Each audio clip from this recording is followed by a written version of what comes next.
Okay, before we start the class, we just like to share with you a quote. This quote is always inspire us when we are doing food preparation.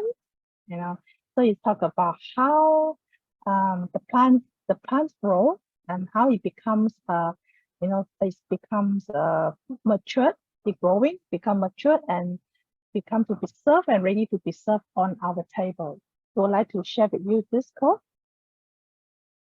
The seeds are quickened in the earth's dark night, and plants spring green in vibrant air and light. Fruits are ripened by the strong sun's light, and so quickens the soul in the heart's warm deep. So flourishes the spirit in the wide world's heat. So ripen human powers for God to reap.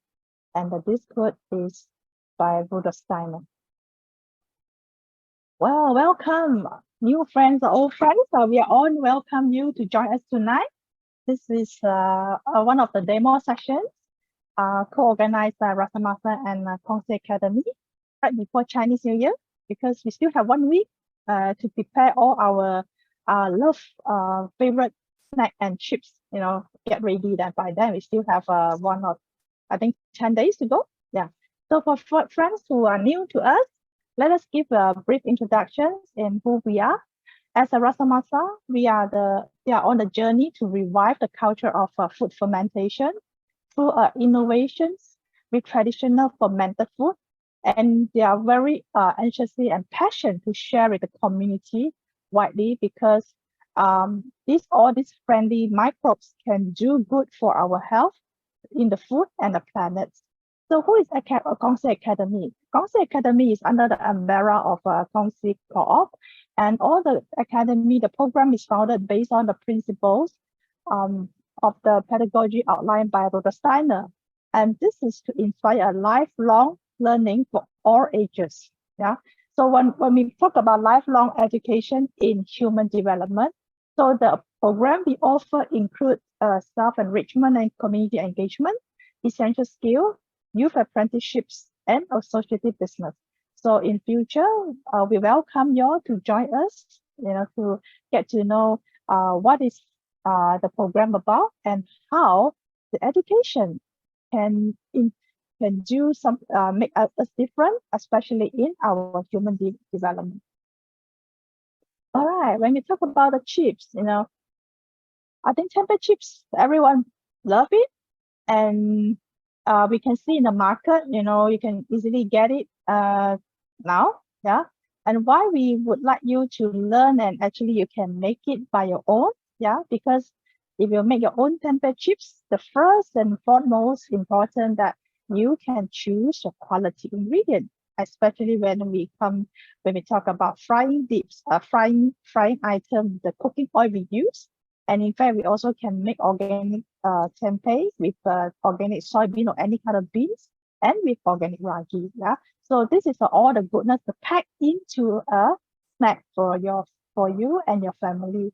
So, and it's very simple and not so complicated, and you can make it as a family activity, especially this week. When we want to get ready for the Chinese New Year.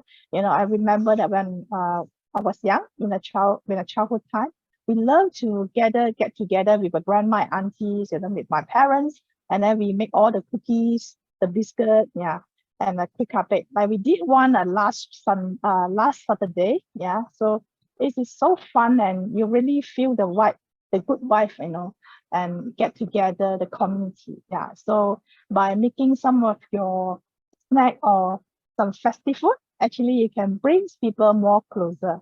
Yeah. Okay. Yeah. So actually, now we like to hand over to our lovely teacher, Kelly Tai, and who is very passionate about fermentation.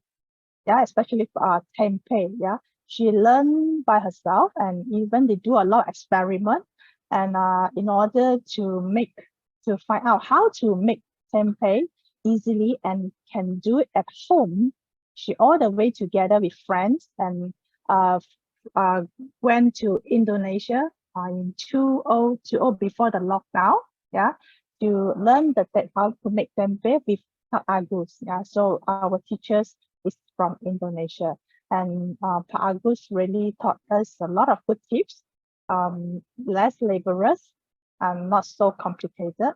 So everyone can learn it step by step and make this superfood at home.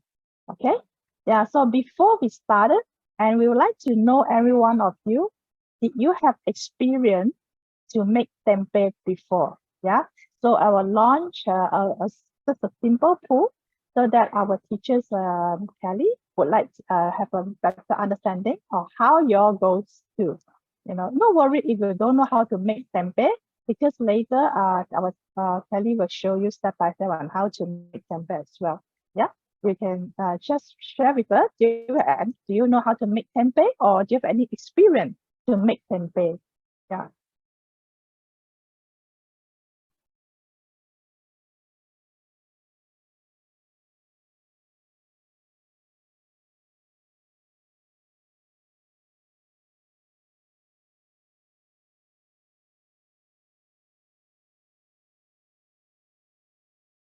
Seems half of it actually they make tempeh before. Yeah. So for those who know how to make tempeh, maybe later you can take it as a revision. For those who never make tempeh before, maybe it's a good start for you to make tempeh now, because tempeh, we have a lot of menu kind of recipes. You can make delicious tempeh for the festive seasons as well. All right, we have 57% of the participant of our friends here who know how to make tempeh, and 43% maybe they have no chance to make the tempeh yet. Yeah. Okay, now I'd like to pass it to our lovely teacher, Kelly.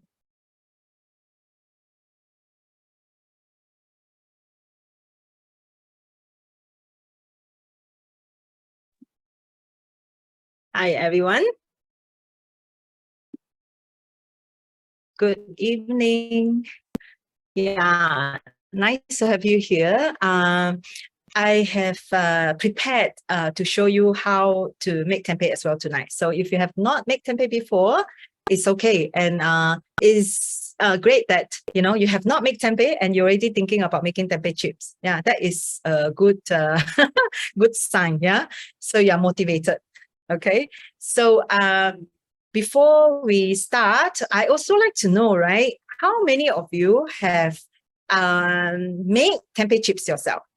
Okay, so if you have made tempeh chips yourself, so just type it into the chat so I know how many of you are already experienced tempeh chips maker. Yeah, so I can see in the chat if you have made tempeh before. Yeah, just those who have made. Yeah, so if you have not made, yeah, you can just yeah. So I haven't seen any yes yet. Huh? Okay, so all are new driver, yeah, on tempeh chips.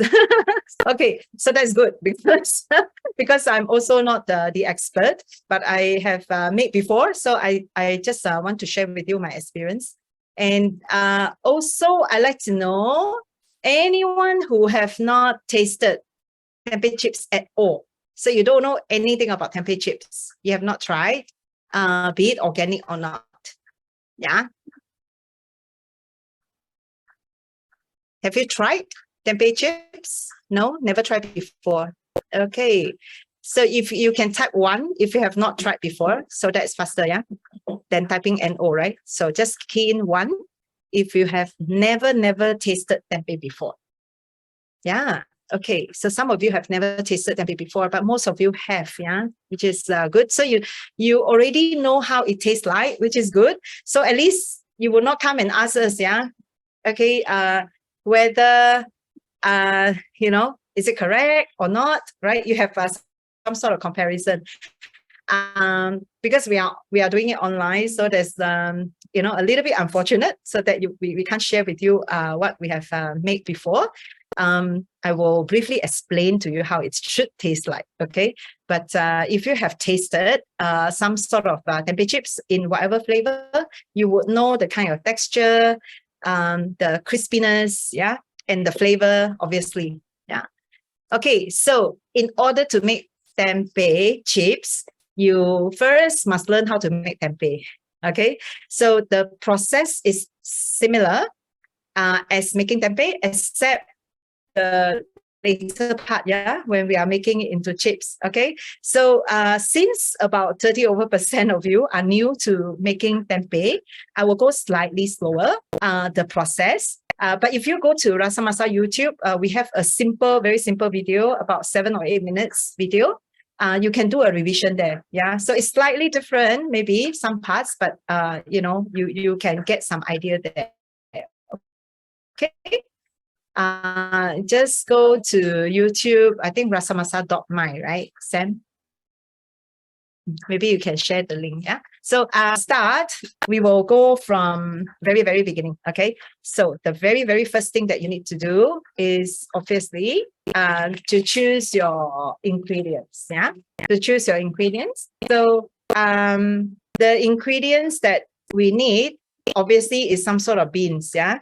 So you know that tempeh is made from beans, right? So you can use, today I'm just showing you the most basic ingredients that normally people use to make tempeh. That is soybean. This is a packet of 500 grams of organic soybean. Yeah. So obviously you can choose other kind of beans too. Yeah. Sometimes people use black beans, chickpea, lentils. Yeah. So it can be anything. So the first to quickly check the beans.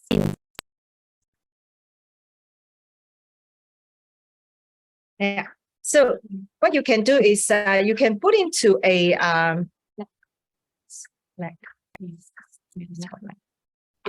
sorry. Okay, there is a bit of lagging. So I will just show you here what I'm doing. Yeah. So this is the beans. Yeah. So what you do is that you pour into a flat you know, container, and then you just have a quick look to see that, you know, whether there's any thing that looks a bit off. Then what you do is that you pick it out. Okay, so I will just go through bit by bit. This is 500 grams, so it's quite quick. Just go through it, and yeah, some looks a bit you know, like black at the side, so you can just remove it. Okay. Yeah, other than that, yeah, right. So what we do is that we will just put it.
Apologize for the interruption. I think there's a lacking in the line.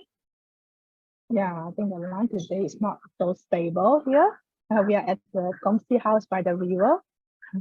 The place slightly cozy and remote. Yeah, so we are waiting for our teachers Kelly come back. Meanwhile, she's demoing how to make tempeh. Okay. With a traditional way. Yeah, she's back. Are you back, Kelly? Yeah. Can you hear me? Yes, yes. Now, okay. Now it's okay? Okay. Yes. Yeah. Thank you for waiting. Okay. So I will just show you that after washing, right? So we will just put into a container.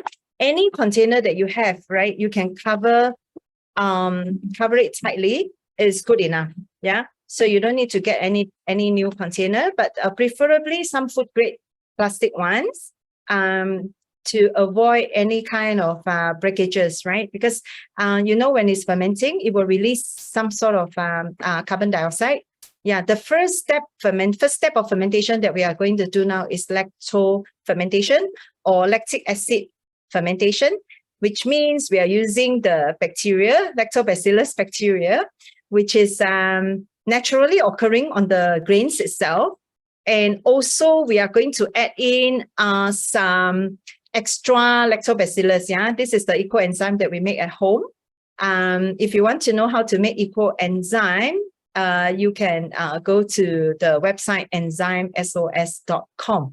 Has all the information how you can DIY your eco enzyme at home. It's very, very useful. You can see like hundreds of usage. Yeah, other than using it for making tempeh, the most important thing about eco enzyme is you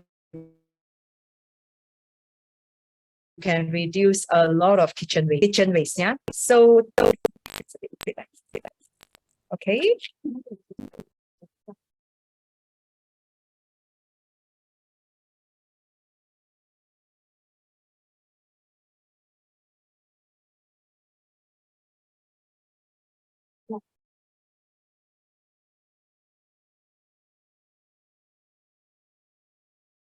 What is important is to have a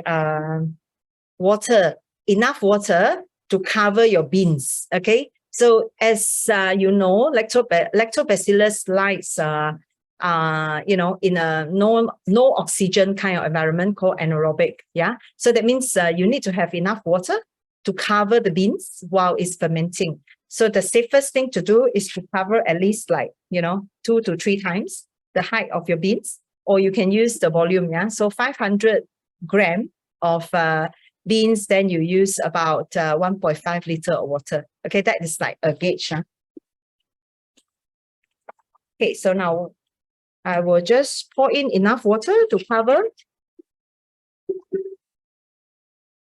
Okay, you know the beans will expand, right?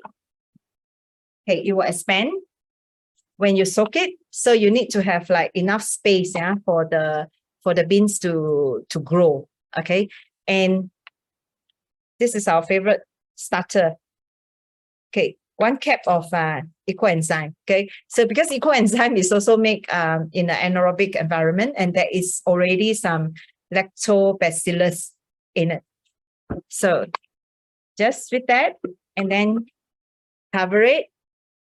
And to be on the safe side, right, always write a note with the date and the time that the beans are being soaked. Okay, so that you know when it's ready. Okay, how long will it take for this fermentation? It will take at least 48 hours. So that is like 2 days, right? So if I soak it tonight, that means it will be ready on Saturday evening, same time. Yeah. So that is at least, yeah. So what happened if on Saturday evening you have a party or you have something that you need to do and you can't make your tempeh on Saturday night? It's okay. Yeah. So I just mentioned that it's at least 48 hours. So that means if it's more than 48 hours, it's perfectly fine. Yeah. So we have tried 3 days, more than 72 hours. Is perfectly fine. But if it's too long, then your beans, the house become too mushy. Yeah, it's probably a little bit harder to remove. So I don't recommend more than 3 days. Yeah, so slightly over to 48 hours is fine. Okay. So then where do you put it? Okay, not in the fridge. You put it in room temperature. Yeah, because lacto fermentation is perfectly fine at room temperature. So you just leave it somewhere at the corner, you know, of your kitchen, anywhere that is not too directly, you know, with the sunlight, then that's fine. Okay, so we will just put it aside. Okay, now, okay, fast forward, yeah, 48 hours later. So what happened? Okay, this is the one, the black beans that we soak on Tuesday in our Tuesday class. Can you see that there is some sort of bubbles, yeah, on the sides of this container? So that is a sign of fermentation. Okay, so the bubbles and the, yeah, you can see that, you know, it's kind of like bubbling. Okay, so you know that lactofermentation, right? When it happens, it has this bubbling effect. Okay, so The voice is muted or can't hear. Can you? I think some lacking with the.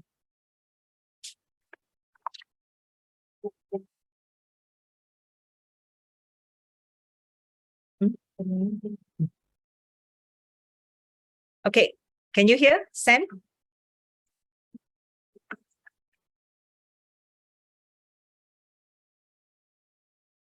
Yes, now clear. Yes.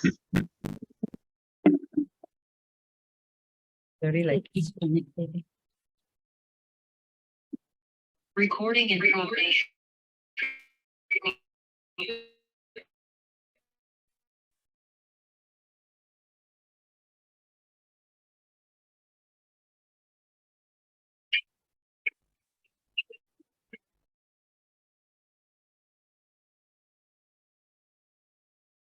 Yeah, so sorry that the line for today is not so stable.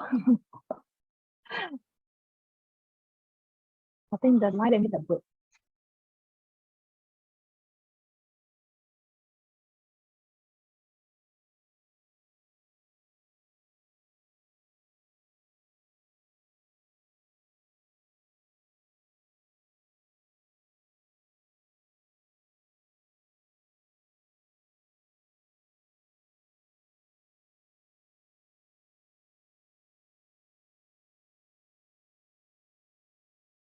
Sorry for interruption. We are making some.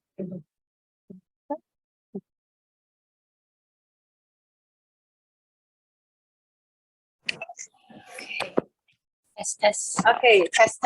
Is it better? Yeah, better. Now back to normal. Thank you for all the technical support behind. Okay, so now we have all this. Yeah, it's just like tempeh. Yeah, good things takes time, and sometimes there's a little bit of hiccup. So for the beans, that black beans that has been soaked for more than 48 hours. Now what we're going to do is we will pour it out, right? So keep the water, the same water that came out from the container itself.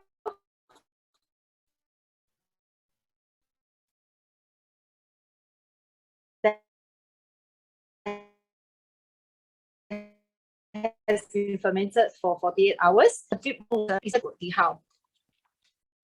Okay, can see, right? Yeah. Yes. So now what we do is we will do the dehulling. Okay, I will just show you how we do the dehulling for those that who are already experienced tempeh maker, right? Just bear with me, yeah. So this one is to show those that who has not made it before. Okay, I use black beans so that it's easier for you to see. Okay, so you can see that what I'm doing, the action is actually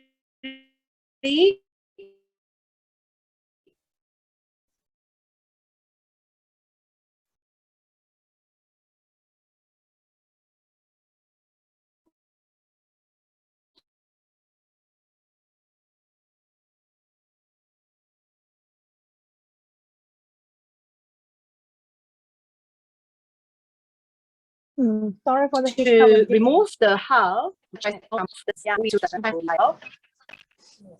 yes, which one is that? I think the line is still lagging. I think they are ready to celebrate the in the holiday mood. We are overload them the line. Change to Gongsi. You're using Gongsi? We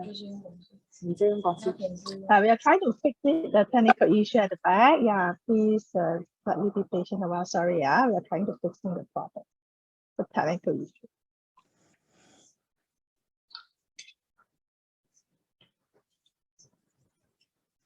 Sam, can you hear?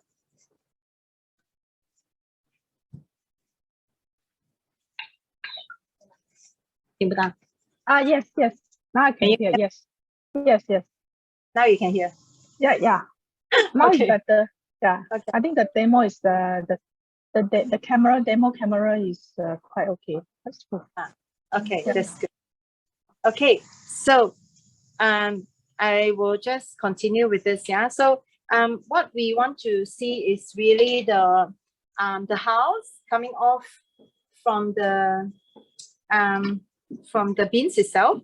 So you can see that, okay, some of those floating on top also has beans in it, yeah, because there are some air bubbles in the beans, in the hull itself. So that's why it is floating. So what you do is that you just remove it like that. Same thing. Then the beans, because it's heavier, it will sink to the bottom. Yeah. What we want is really the hulls, right, to float and the beans to sink. Why we remove the hull is so that the ragi, the tempeh starter, will be flooded if, let's say, there's too much hull. The house is, as you can see, right, it will trap water inside. Okay, so I'll just show you. Yeah, if it's like this, inside you can see that it's, there's water inside. Yeah, so that's what we don't want. Okay, so what we do is we remove the house so that you will have nice, beautiful tempeh. Okay, then we do this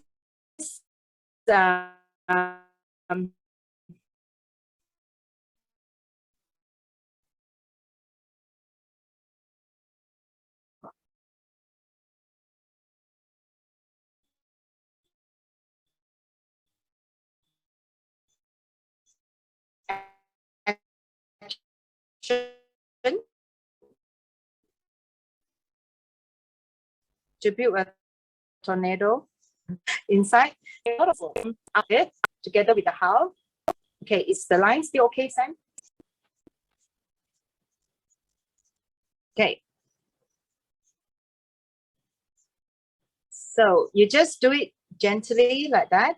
And then when you see that the house floats to the top, right? If you see some beans in it, just remove it. And you can just remove the hull easily. Okay. So just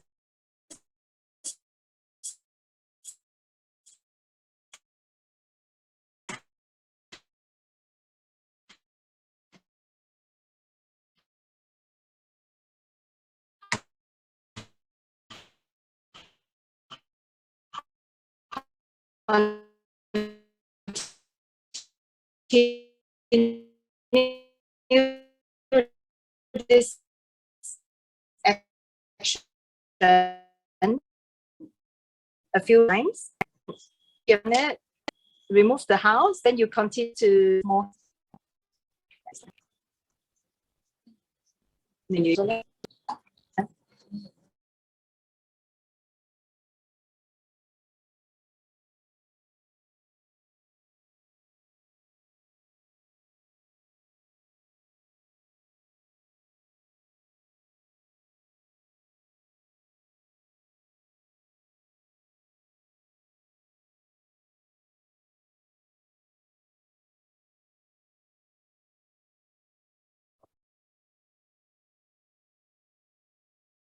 Yes, apologize again, yeah.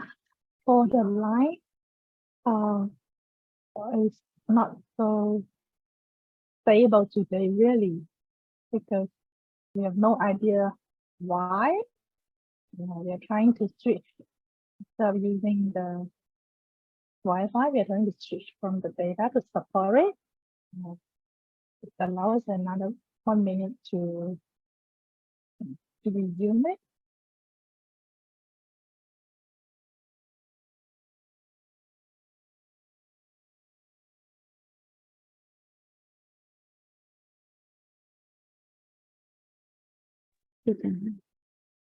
Okay.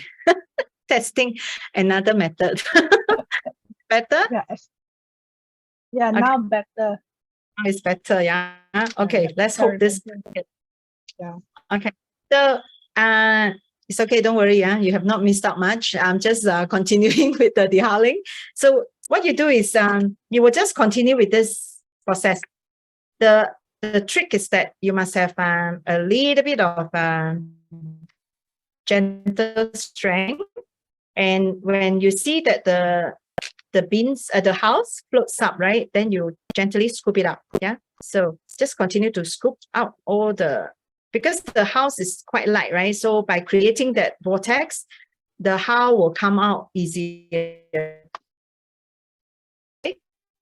So one more time, you can see the how floats, right? So just gently scoop it up and remove the beans. Okay, so we will continue this process until about maybe to make tempeh chips, right? We want our beans to be a lot more dehulled than making our regular tempeh. So you need a little bit more patience compared to making tempeh. So you can remove almost like 90%. That's good. Yeah. So how do you check that it's 90% or how many percent, right? So as you can see like this, it's about 50%. Okay. So you need to do a few more times and then continue to remove the hull. Is that okay? Yeah. So this is how, to me, this is the most enjoyable part of making tempeh. Okay. So you can just enjoy this process, and also having your hand inside this liquid that is full of good bacteria. I think it's good too, yeah. So probably have smoother hands after this. Okay, so this is what you do. More will come off. Okay, then we do one more round.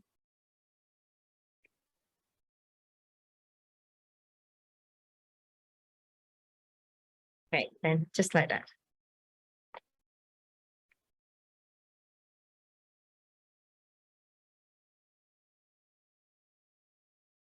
So when you use black beans, right, you can see a lot clearer. Yeah.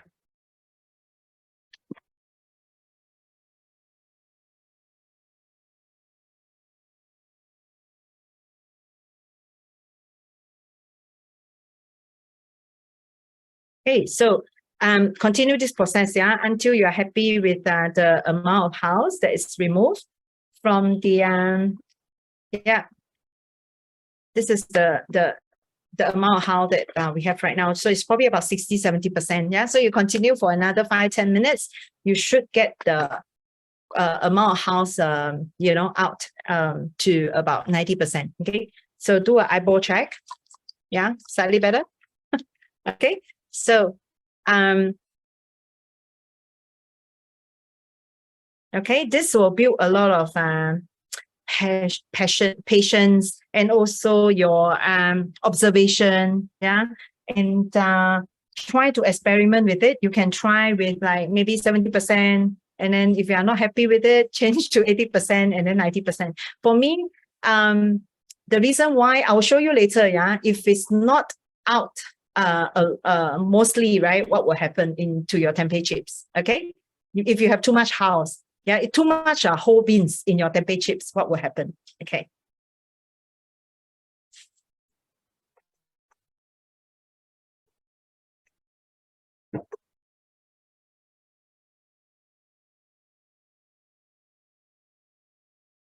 Okay. Then the next step.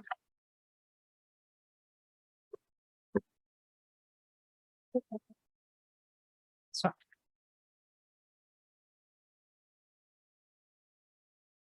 okay, the next step, is that we will sieve out the beans after you have done the full dehulling, right? So sieve it out into to sieve out the water, and the water can be used for your garden. Okay, so it's very, very nutritious. You can use it for all your plants and edible or flowers or fruit trees. Yeah, you can use it to water.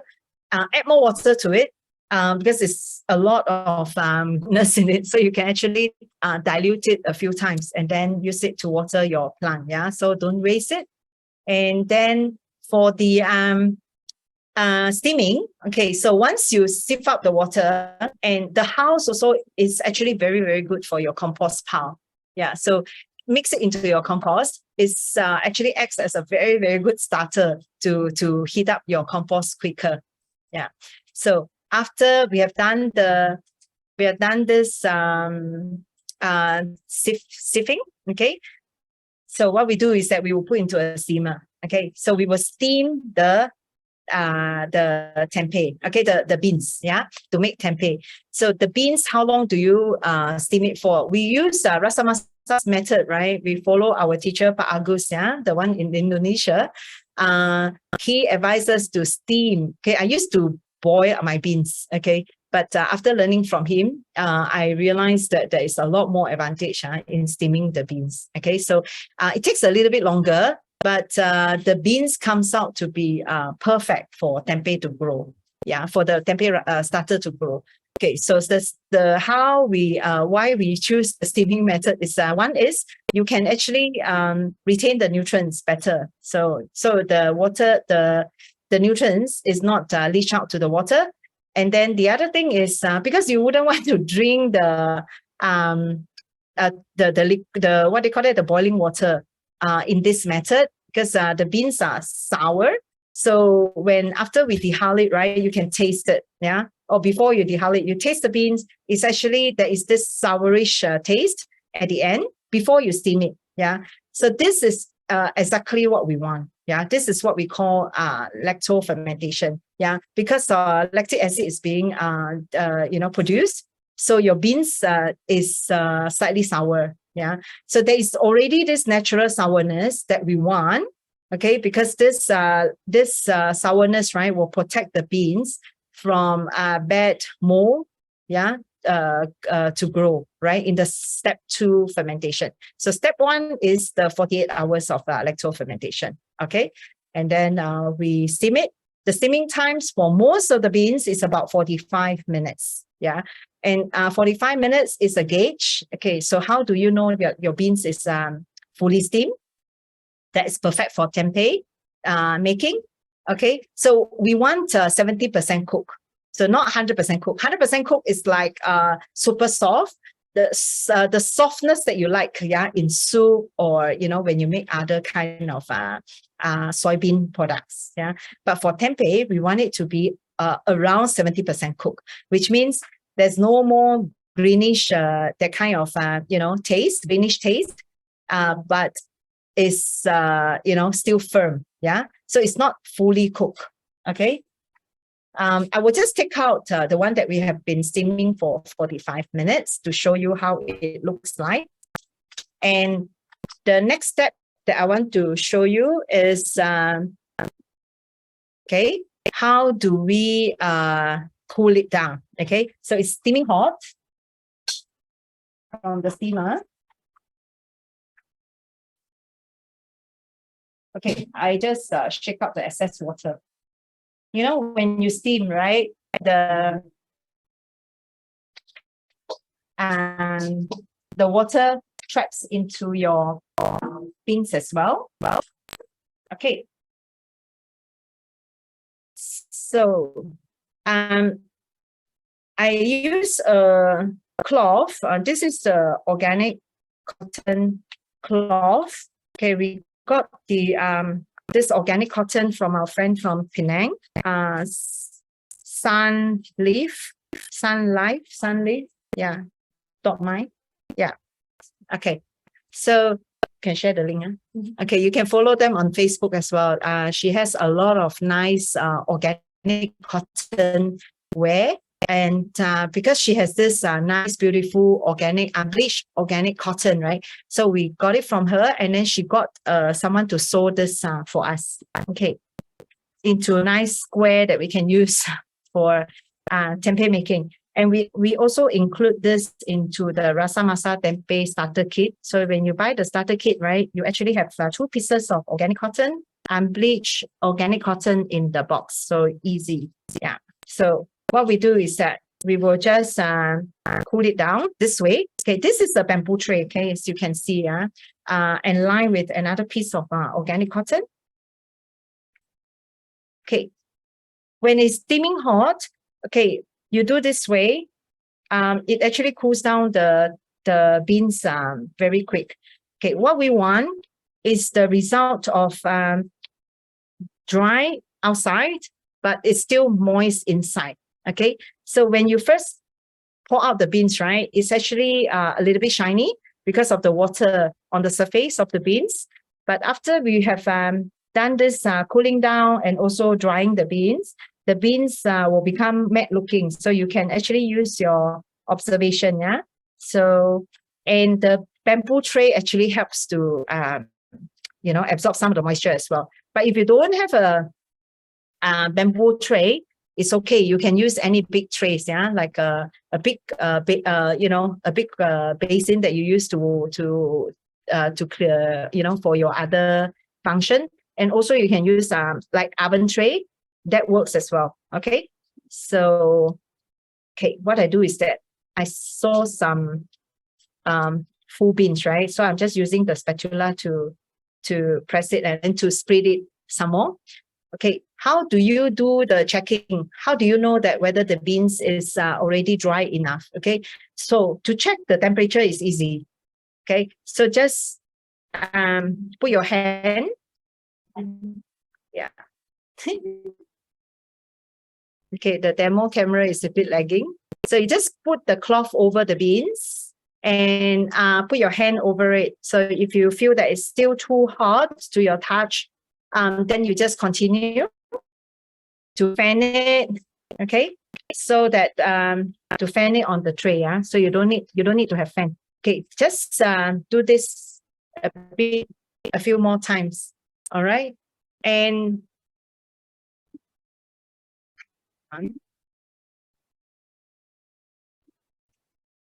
okay, so can you see? Yeah, this one shows that the beans is still too wet. Yeah, so it sticks to the spatula. Okay, what we want is that, when we continue to dry the beans, right, the beans doesn't stick to your spatula anymore. Okay, so we just continue. Ning is very busy here. She is trying to find the best solution. Okay. But like I say, like I mentioned before, if you have missed, you think that, you are not so clear about the steps of making tempeh, right? So if you have no one around you that knows how to make this tempeh, what you do is you go to our YouTube, okay, rasamasa.my. There is a short video. Okay. So, but I want to show you here so that you know the some of the key things. Okay. So again, just hold it like that and then feel it. So it should not be more than our body temperature. Okay. So if it's more than 45 degrees, right, the ragi will die.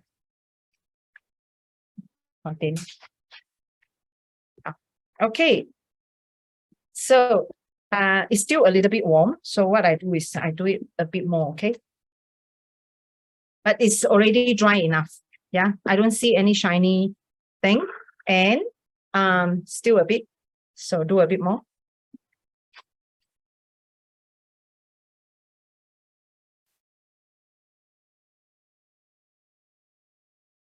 Okay, so yeah, still stick to the thing, right? So you just do one more time. Okay, so until no beans are stuck to the spatula, yeah. Okay, then what we do, the next step,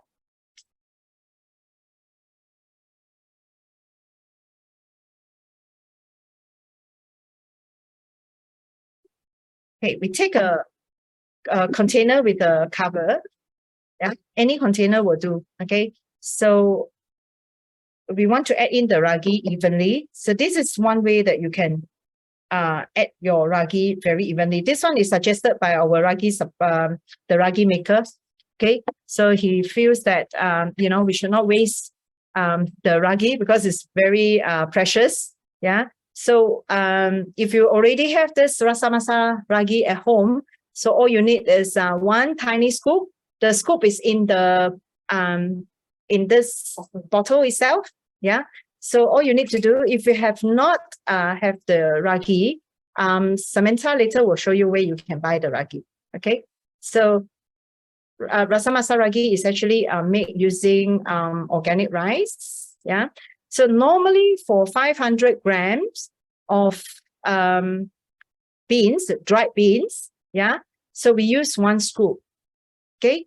So for this tempeh chips, the purpose of making tempeh chips, right? I will add in another scoop, which means about 0.5 gram. Yeah. Because we are going to later on add in more ingredients. Yeah. Okay. So 1 and then 2.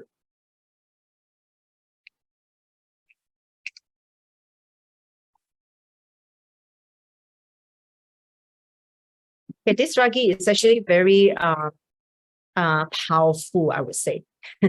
Yeah, our the tempeh maker in Singapore that is using rasa masala ragi, right? They say that the ragi is the strongest they have and they have experience. Yeah, they are very experienced tempeh maker. And so next you do just shake it. Okay, the purpose of shaking is just to mix the ragi. Okay, so we just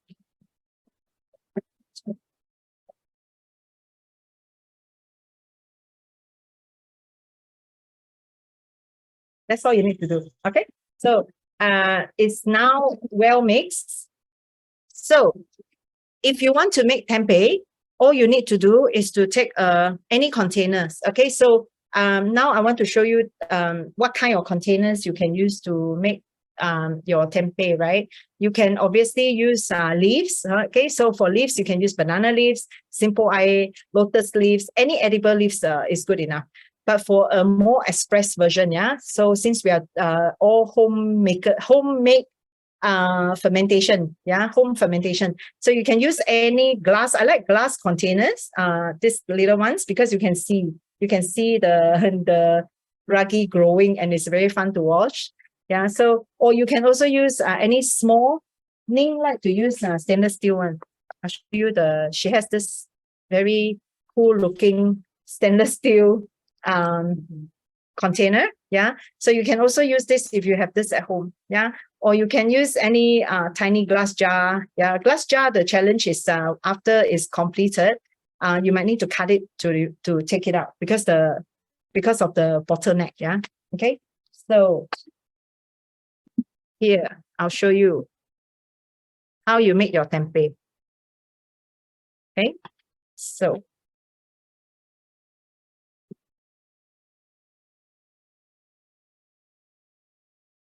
all right. So just scoop it up and then put into your container. Okay, not more than 2 centimeters is ideal. Okay, so you can have very nicely covered tempeh. That's all you do. Okay, so it looks like this. Yeah, and I like to cover it with cloth. You can also cover it with leaves. Like if you have a lot of banana leaves or simple air, you can actually cover it with simple air and then take a rubber band and tie it over as well. Yeah. Or you can use, this is my favorite. Yeah. So if you have a chance to buy this, okay, a bit of marketing time, okay. This one, I really like her work. Okay, it's called Saffron and Serai. I think you can find them online as well. Saffron and Serai on Instagram and also Facebook. And I think she also have a website called Saffron and Serai in one word. Yeah, N as in A and D. Okay, so it's called beeswax food wraps. Yeah, I used to use cloth, normal cloth, to cover the tempeh, but you know, the problem is that the cloth is you know, is too porous, that the moisture actually escape quite easily, and ended up the ragi works too quickly, and then I have a layer of dark you know, dark color on top of the tempeh. So that is perfectly safe to eat, right? But we want our tempeh to be like snowy white, isn't it?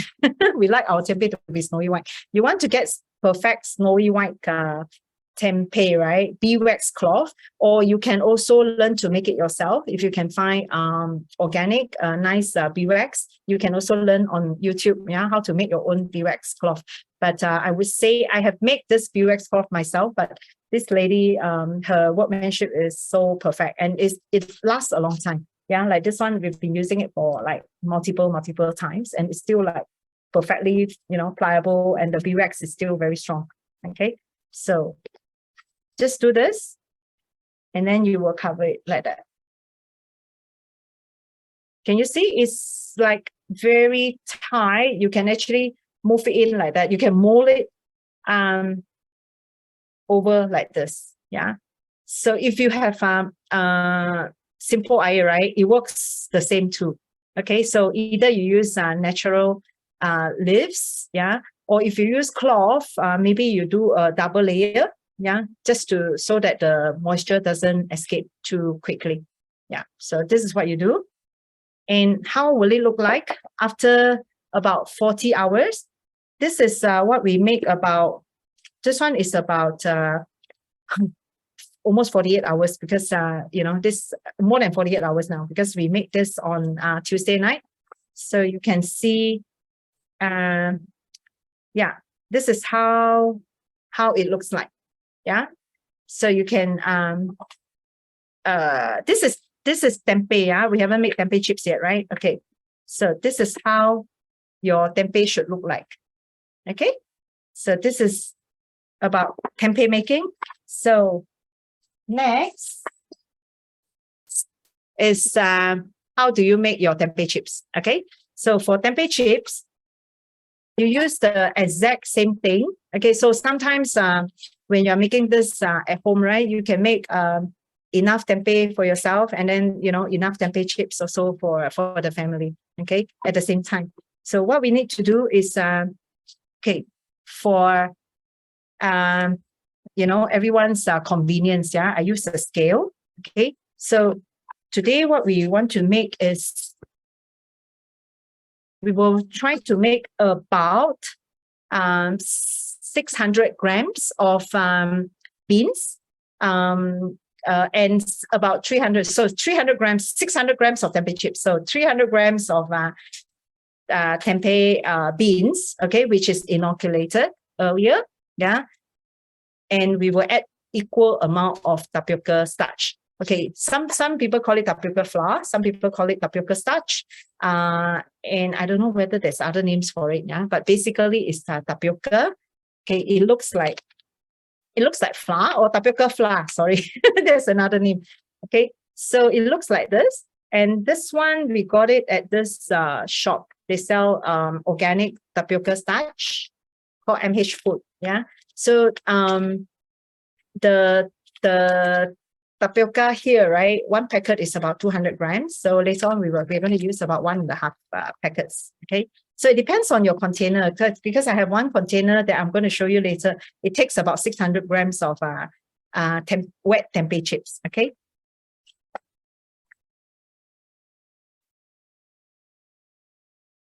Huh? Hang on.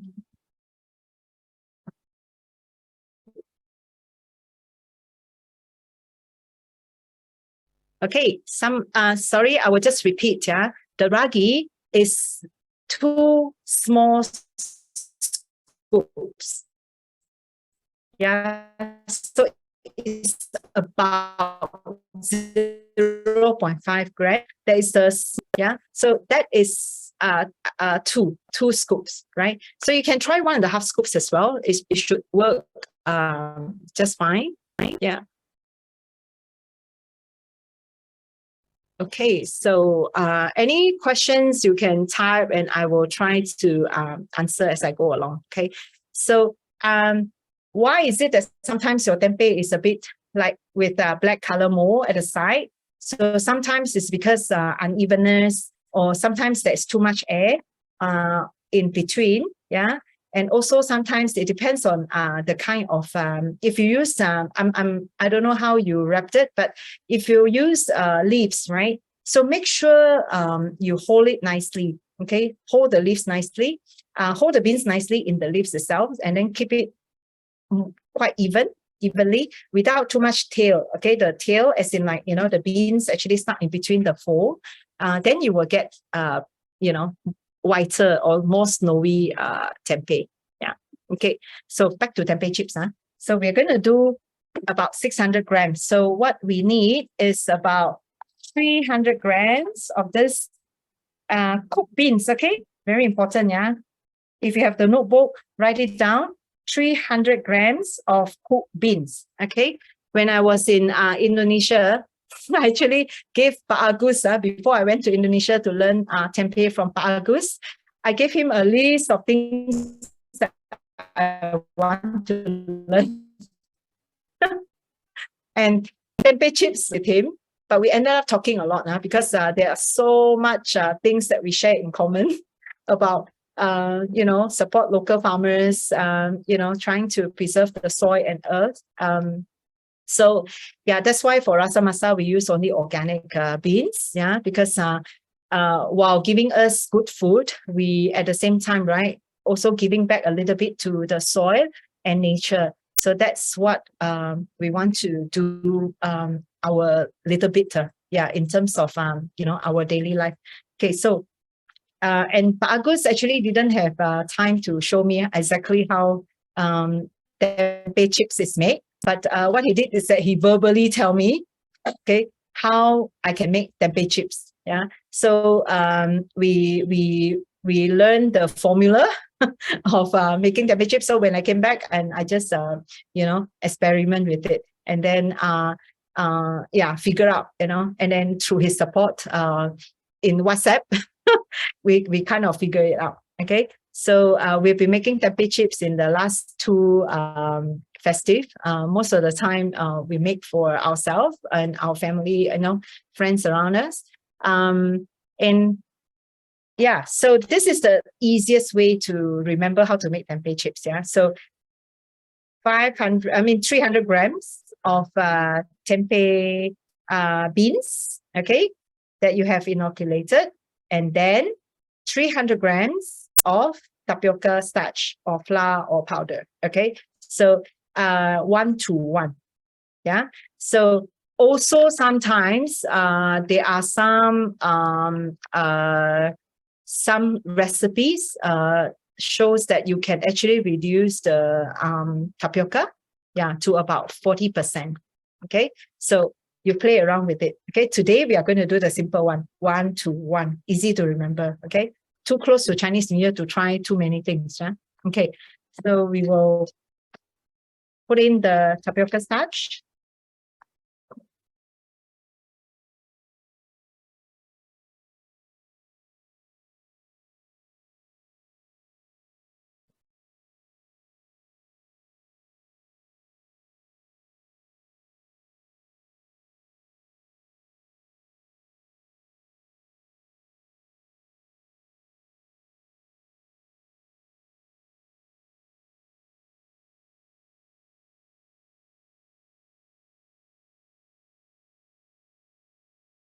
Okay, so that's all you need to do. And then,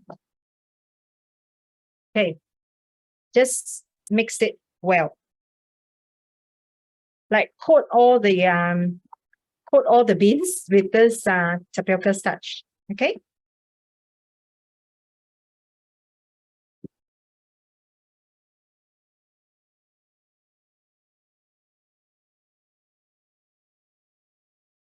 Easy enough, huh? Is it clear? Okay, so that's all you need to do. And then, so the next thing is, how do we bottle it?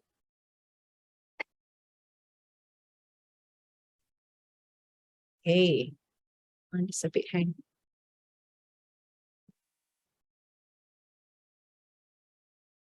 Okay, so this one is the one that we have made earlier. It looks like this, yeah. So and it smells different from the usual tempeh. Okay, so it smells I don't know how to describe it, but it's stronger. I would say that the aroma is a bit stronger, but I like this flavor. I like the smell.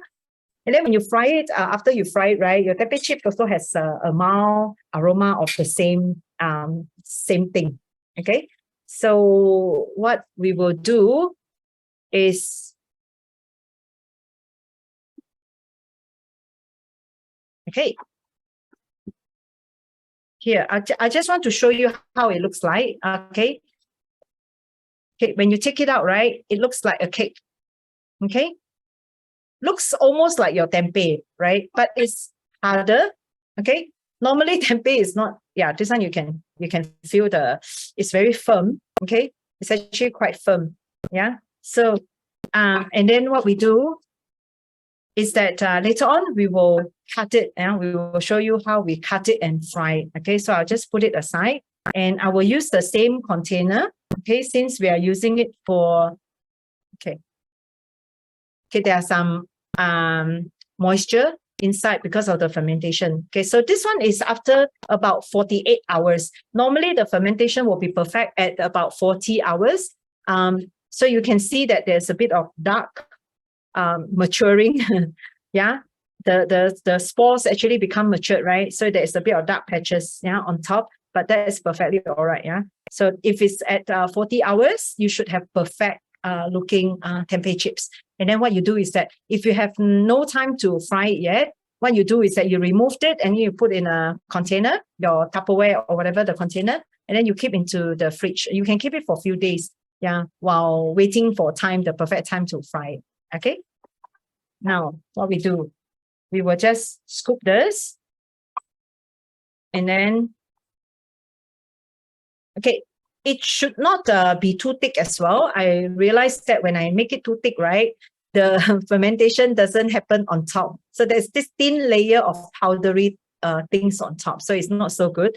But this one, you can see about this kind of height is perfect. Less than 2 centimeters is actually perfect. Okay.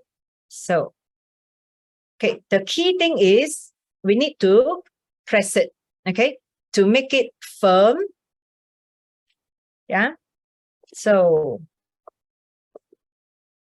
any more will do. And then you just make it as firm as possible. Is that okay? Compact it. Okay. That's how you do it. Compact it.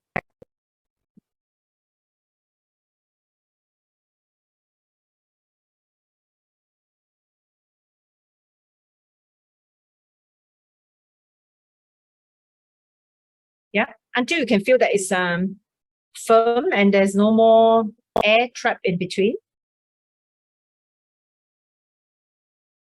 All right.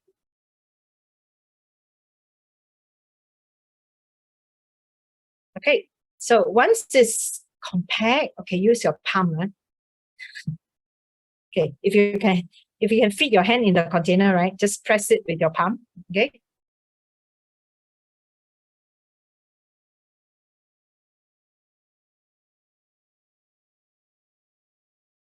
Okay, and take a beeswax cloth.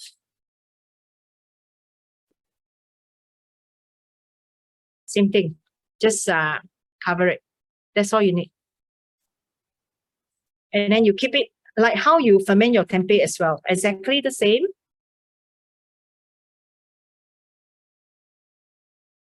Okay, then you put it aside. So exactly the same as how you ferment your tempeh, right? This is how your tempeh looks like as well. Okay, so okay, on Tuesday night, right? Okay, one of our participants, I'm not sure whether she's here tonight, Eliani from Indonesia, she reminded me that actually I can also use lontong. You know, do you if you happen to have this at home, okay, this is what people use for lontong. while I was researching a more eco-friendly way of making tempeh chips, I thought I came across this one. I bumped into this one because this lontong container already have the holes on it. Okay, so it's probably kind of perfect, but I bought this, but I have never tried this because you know, in between, right, after I bought it, we were moving from places to places. So this is kept in the box until today. So we managed to dig it out today after Eliani reminded me. And I will try to do this. Yeah. So maybe perhaps I will share this on our channel after 2 days, how it looks like. So what you can do with this lontong thing, you can add a piece of banana leaf inside. Okay. So it's easier to remove your tempeh chips. Yeah. So otherwise it might get stuck there. Okay. So it happened before. So then what we do is that we will take a tiny spoon. Then I will try to fill it up.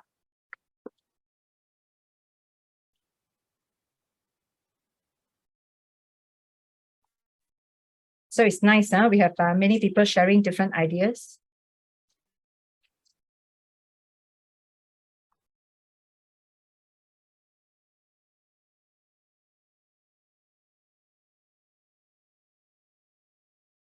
Okay. And then same thing, we try to press it down, make it compact.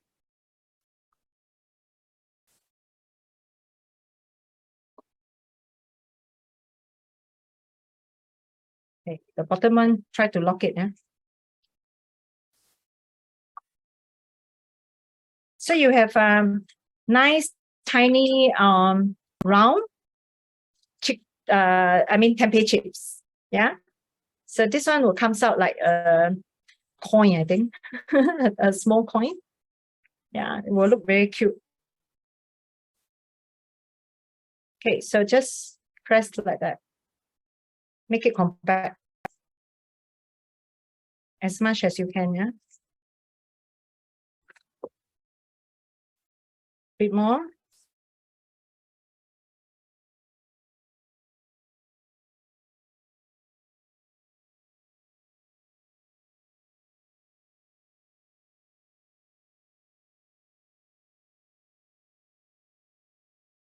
Yeah. So that's all. Once it's nice and compact, right? You notice that I actually left the banana leaf outside a little bit. Then I can, you know, wrap it in. So it can become like a cover. Yeah. Then what we do is take this cover and then lock it. Okay. As I mentioned, this is my first time using this method. So we will experiment with it and then we see what happens. Yeah. So you can also, if you want, you can to play safe, right? You can also poke the holes, yeah, through the banana leaf. So to let it breathe a little bit, but I will just leave it like that. Okay, we see what happens. Yeah. And I will do maybe 2 or 3 just to experiment with it. Yeah. So this is all you need for your tempeh chips. Okay. Any questions so far?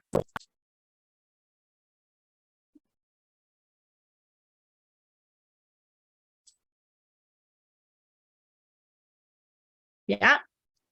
2 cm thickness. Yeah. So that is my experience, but of course you can experiment with it. Yeah. So you can do a little bit more, maybe 2.5 and see how it goes. But 2 cm is ideal. Okay.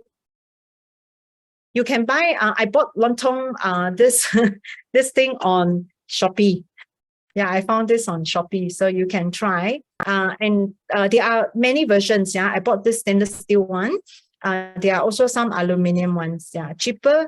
But this one, I am not sure. I'm just experiment with it. I suggest you don't buy yet. If your purpose is to make tempeh chips, yeah, wait for us. Wait for the result. Okay, if the result is good, you can invest. Yeah. So it's not too pricey. Yeah. In the container, cover with beeswax cloth. No need to poke holes. Yes. Because the beeswax cloth is a cloth, so there is already, you know, this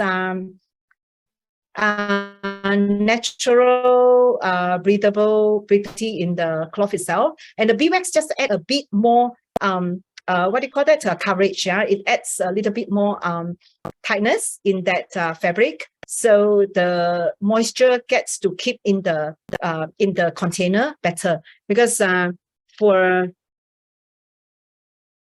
the tempeh, right?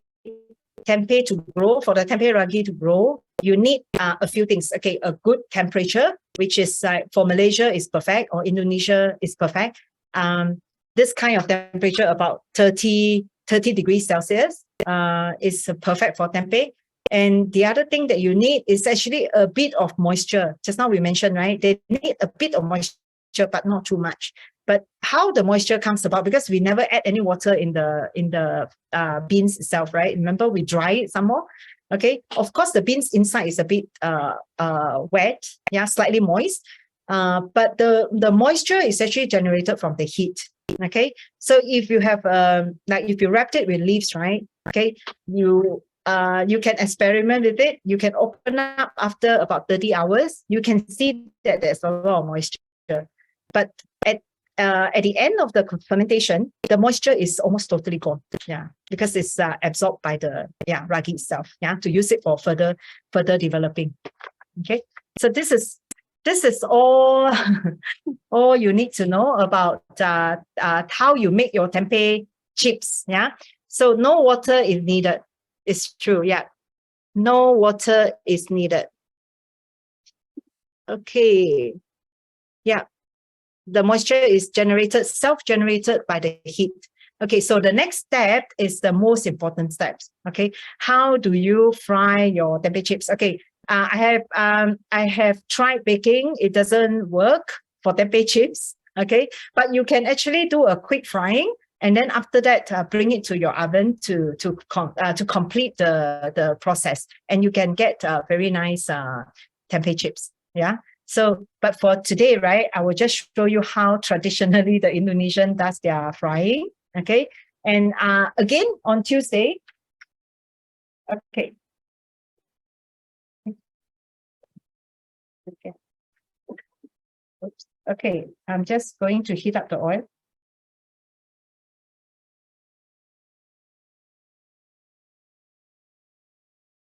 Okay, so for the Indonesians, right, it's normally fried with it's always fried with oil. Okay, today we are using the admin oil, organic sunflower cooking oil. Okay, so I have tried many types of oil to fry tempeh chips, right? This is still this one gives the best result. Okay, and also it's very economical, because you can use same amount of oil, but you can do a lot of chips with it. It doesn't how would I say, the oil doesn't get stick to the chips so much. So the volume of oil before and after frying, right, it looks almost the same. Yeah. So what you need to do is that we will cut the chips. Okay, so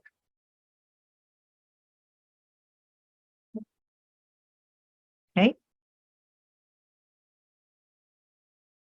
Okay, so when you cut the chips, right, you can use, normally I will do interchangeably between a big knife and a small knife, so you can see which one works better. Okay, so the trick is that you need to cut very thinly. Okay, it's chips, right, so it should not be thick.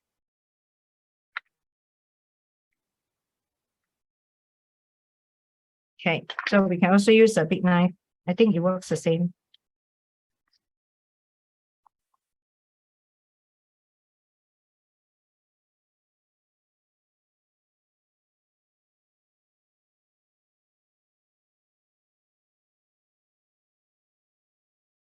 This is very homemade, yeah. Because for of course, for those professional ones, they have all sorts of tools. Okay, but for us, we are using it for, yeah.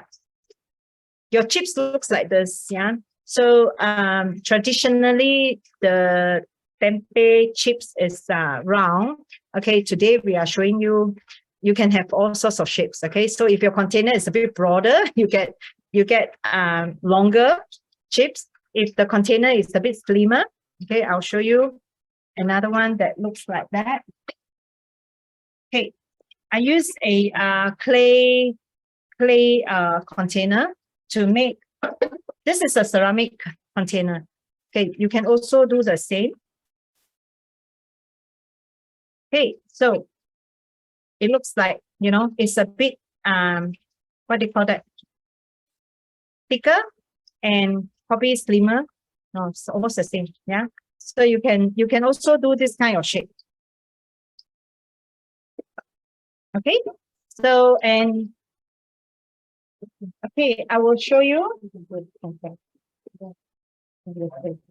Okay, I will show you how we fry it today. Okay, this is our other shapes, tempeh chips. Okay, it looks like yeah, a bit thicker. Okay, and round shape. Yeah, round shape is a bit challenging. I was trying to use this ceramic container. Okay, this one, the ceramic like a vase, right? But it looks so perfect for tempeh chips. Unfortunately, there is a bottom, so it's very difficult to remove. Okay, so I'll just show you that you can try all sorts of shapes, but if the bottom is closed, yeah, it's long, it's quite hard. It's very, very hard to remove. Yeah, so the lontong one looks like a good option because lontong one you can actually remove the cap on both sides. Yeah, so you can push it out. All right. So this is how the round one looks like. Okay, in order to fry your tempeh chips, yeah. So the important part is that how do you fry it? Okay. This one, okay, you can experiment with all sorts of things later on. Okay, but for this Chinese New Year, okay, because we don't have much time to go, right? Okay, so if you want to make in time for Chinese New Year, you need to start as soon as you can. Yeah. So what is most important is we must have water. Okay, you must have some water, and we will season. Remember, this tempeh chips is not seasoned, right? So I have not seasoned the tempeh chips at all, right? So I cannot add salt to it because salt will, you know, will actually bring some hindrance to the fermentation. So I'm doing it like 100% season free. How do we season the tempeh chips?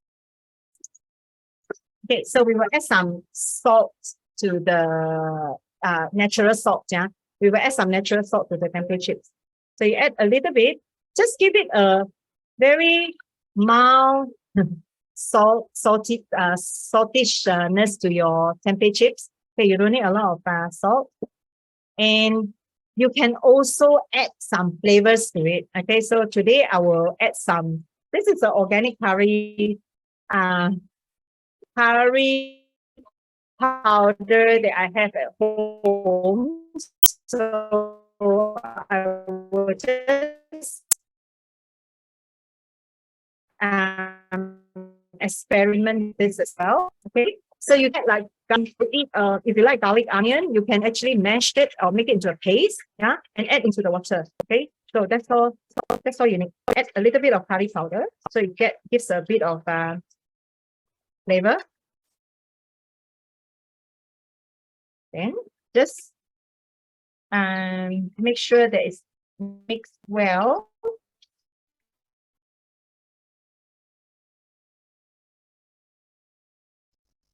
Okay, that's all you need. Now,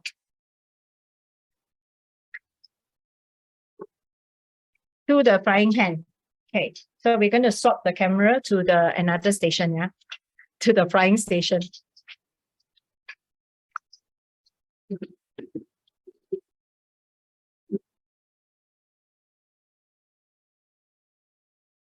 Okay. Last session, our Mandarin session, right? Our Indonesian friend Eliani, right? Actually shared with us a good way to fry the tempeh chips. Okay, she said she asked about basically heat up the oil, and another one to keep the oil very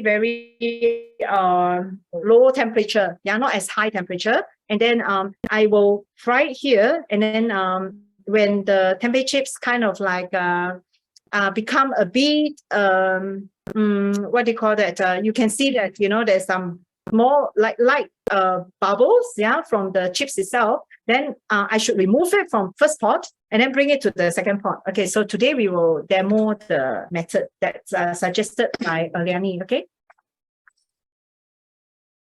All right.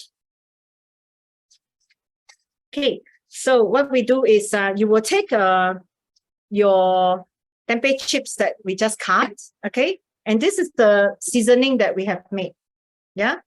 Dip into it.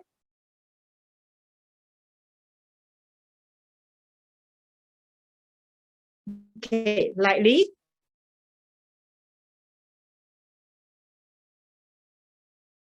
Just lightly. Remember, our pasta is very, very dry, right? It was very dry. Then after it's full, you know, inoculate. We will just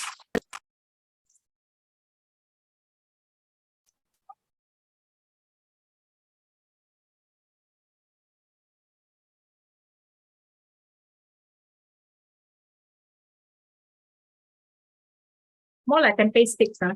Okay, thick chips. Okay, so I want to show you how it should look like.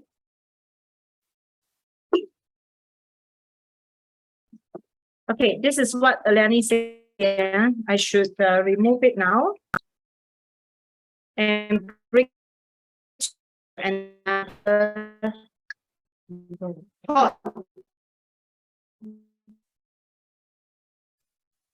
Okay, so that is actually quite efficient. While I can continue here. Okay, then we will continue.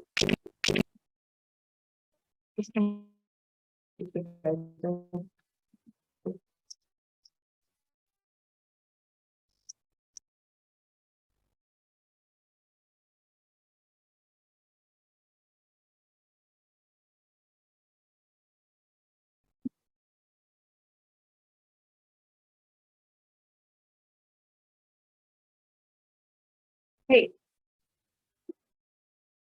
And this one is almost ready. Okay, how do you know that it's ready? The very important trick is that the bubble should be all disappeared. Okay, so when you see that there are a lot of bubbles, that means your tempeh chips is not ready yet. All right.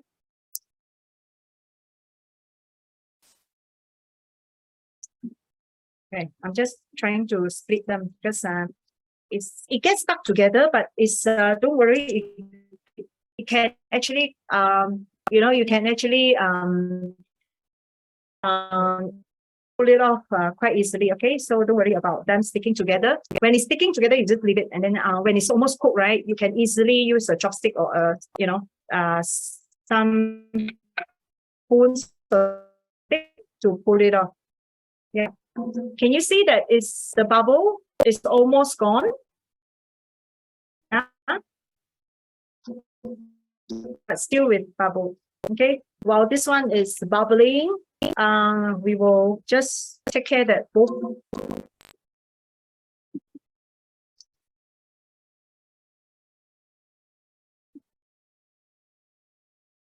Okay, so everyone okay so far?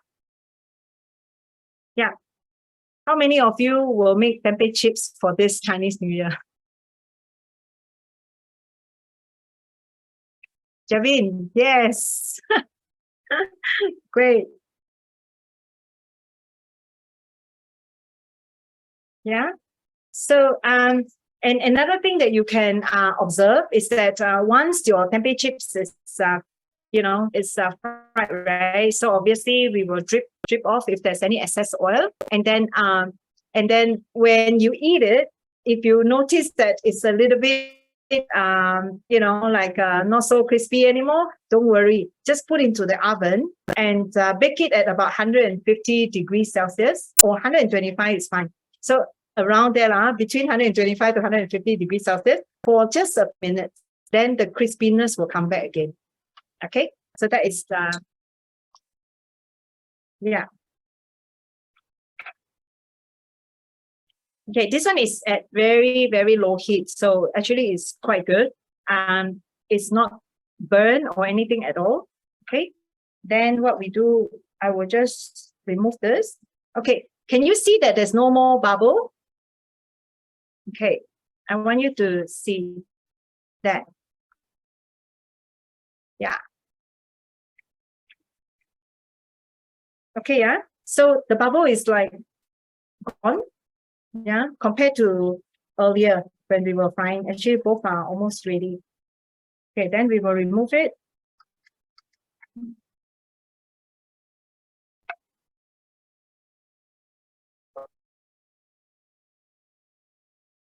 Yeah, shake off the.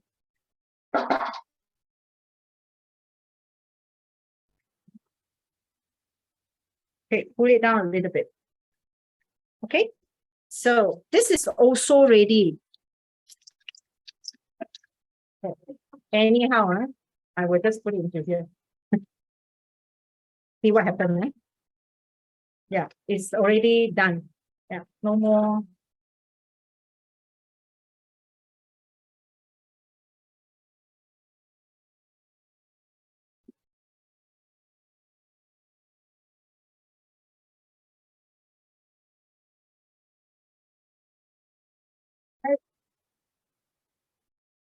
Okay, that's all about tempeh chips. Yeah. So far, any questions that you want to clarify?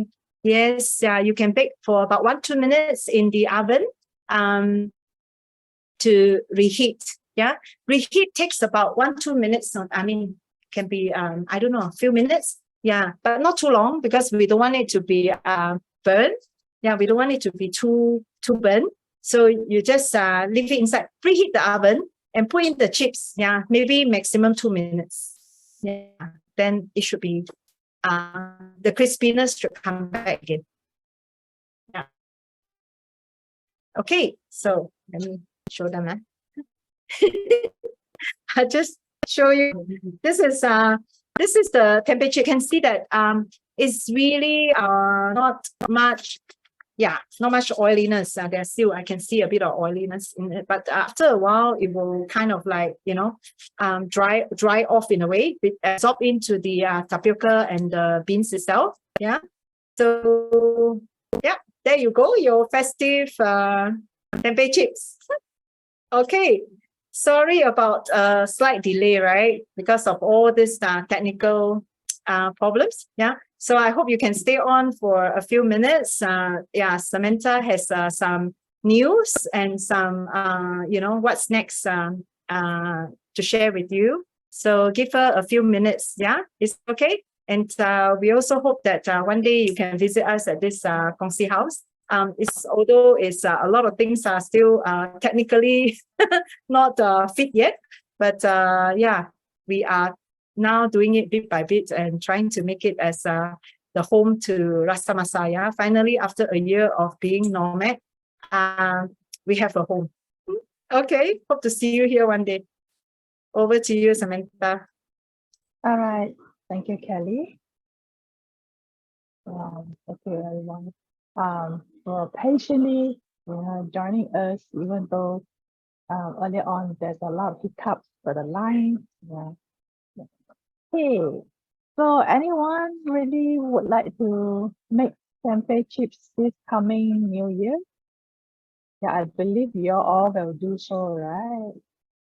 Do share with us, if you have make it during this New Year, we can post it in our Telegram group to share your result. And isn't this is so easy to make tempeh chips at home? Yeah, it's not so difficult, right? And once in a while, if you like to have so-called happy food, we always encourage people to DIY at home. Why? Because you can opt for the quality ingredient and you know what ingredient you are putting in. Yeah, so this is not so complicated. And we also always understand that, all the food and the cooking actually connect people. Yeah. So before we end, we'd like to share with you a little bit of us, our how to say, our process lately. Yeah. We finally, like earlier Kelly mentioned, we finally had a place for Rasa Masa. Look, we settled down here after a year of nomad style working. We work here and there, if moving around while waiting our place to be confirmed and restored. And here is the place we finally met, and we finally decided to move in. Yeah, it is Kongsi House by the river, where we share the working space with Kongsi Co-op. Yeah, this is a 60 years old house. Yeah, and always says that this is a hidden gem in the city because it's located near the Jalan Puchong across Jalan Openg Road. So, and it's hidden in a small kampong. Yeah, it is so. So this is the center for Kongsi Co-op and the community as well. So the area is big, but the house is 60 years old and is vacant for more than 5 or 6 years. So when we first met, of course, we look at first sight of this outer look, but when you open the door and look at the inside, and this is all very old, and almost some of the places, especially the main structure, is actually is torn. Yeah, so we takes about 4 months to finally restore all this the structure. Of course, we met a few architects where they suggested us to torn down the whole house because it's really old and torn. Yeah, it is much easier for them to do the work if we just removing everything and then to rebuild a new thing. But after that, we decided to keep it because we believe everything we can recycle it, upcycle, recycle it, and to restore it instead of we rebuild the whole thing. Yeah. So we met this young architect team. Yeah, KYZ. Sorry if I pronounce the name wrong. Yeah, but there's a young three sitting to run this design this construction company. So they are focusing on all the restoration in community house. Yeah. So this is the first time project for Kampung House as well. And as we share the like-minded, working team, so they try their best to restore the whole structure, the fundamental of this house as much as possible. So one day, if you happen in this area, do pay us a visit, and you still can see, the ceiling. The ceiling is brand new because we have to remove it due to the termite issues. Some of the flooring also we do, but we keep the wood and we use the old wood, as much as possible. For those wood is still a good condition, and then to fix the back the structure. Yeah. So after 4 months, yeah, the basic structure restored, and along that way, we came back to do some cleaning, tidy up, part by part. And also we started to organize some of the community activities to let everyone join it. Yeah. So finally, in this January, we consider everything is structured out. Yeah. So we are happy to move in soon after the new year, but there's still a long way to complete the whole restoration. Yeah. But we are more than happy now to get together the people in the community, and we can come back. We have a place of home for us to start our project. Yeah. So this is the place to realize a threefold community, not only for the Kongsi team, but for everyone in the community. So we name the place is Kongsi House by the river. Yeah.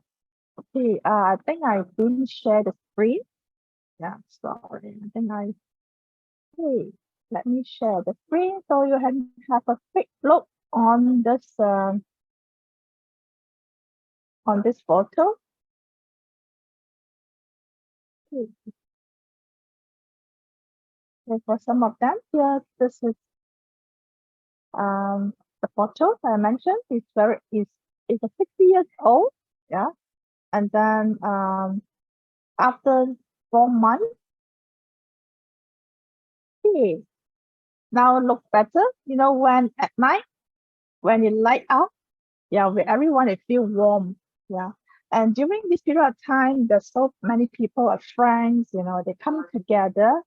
The weekend, they help us to do some grass cutting, to do some gardening. And, you know, when we do recycle day here as well. So we still long way to go to complete the whole thing, but we will do it gradually, part by part. And we would like to get a lot of people involved in this the process as well. So anyone, if you'd like to join us, do come so. And in fact, we do have a recycle day in Saturday as plus a small organic farmer market. Feel free to drop by from 9 a.m. to 1 p.m. Yeah, so it should be very happening, and this is the first market in 2023 and right before the Chinese New Year. Do join us and feel the good vibe and and we can visit the whole environment of this Gongxi house. Yeah. So, and also we would like to thank everyone who give us the support during the journey.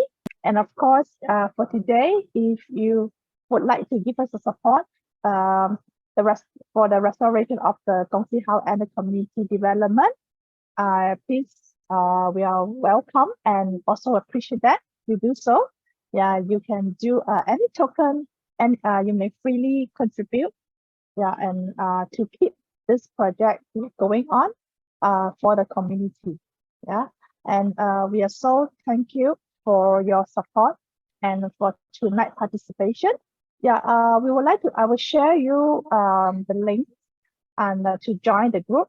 So if during this period of time, if you need any support on this making tempeh, you know, if you have any questions or if any challenges, do drop us in the group. Yeah, we are here to answer you and try to support you as much as we can. Yeah. So making doing the fermentation food is very fun. So it's only, you can only gain more when you're doing it. Yeah, you only can experience how the fermentations goes, the process, the whole thing. And when you see the outcome, when you see the tempeh, everything's matured, then you will feel very happy. And this is the process. Yeah, you never know if you never start doing it. So let's do it. Yeah. Okay. And then thank you everyone. And we'll see you on the 14th of February. Oh, sorry, 14th January, this coming Saturday. Yeah, on our recycle day.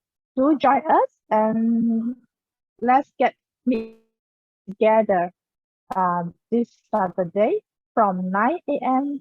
to 1 p.m.